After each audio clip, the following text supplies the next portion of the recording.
CM Chandrababu మంగళవారం ఢిల్లీలో జరిపిన మెరుపు పర్యటన ప్రాధాన్యత సంతరించుకుంది. 7 కేంద్ర మంత్రులతో వరుస భేటీలు జరిపిన బాబు ప్రధానంగా హోంమంత్రి అమిత్ షాతో పాటు గంటకు పైగా ఏకాంతంగా చర్చలు జరపడం హాట్ టాపిక్ గా మారింది.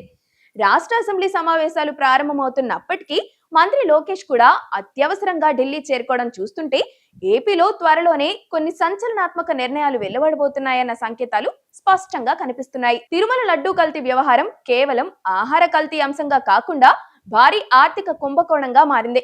ఇప్పటికే ఎన్ఫోర్స్మెంట్ డైరెక్టరేట్ రంగంలోకి దిగింది. ఈ కుంభకోణంలో సుమారు 250 కోట్ల మేర అవినీతి జరిగిందని, దీని వెనుక గత ప్రభుత్వ పెద్దల హస్తం ఉందని సిబిఐ సిట్ దర్యాప్తులో తేలినట్లుగా ప్రచారం జరుగుతుంది.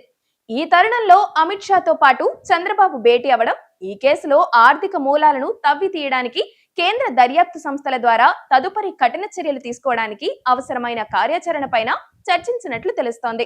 కూటమి ప్రభుత్వం అధికారంలోకి వచ్చి ఇన్నాళ్లైనా వైసీపీ హయాంలో జరిగిన అక్రమాలపై చర్యలు నెమ్మదిగా ఉన్నాయన్న విమర్శలు సొంత పార్టీ నుంచే వస్తున్నాయి.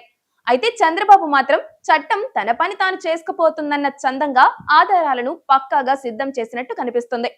ఇప్పుడు అన్ని అంశాల్లో కేంద్ర సంస్థలైన సిపిఐ, ఈడీలు కూడా నేరుగా రంగంలోకి దిగేలా చంద్రబాబు యంత్రాంగం నడిపినట్లుగా సమాచారం.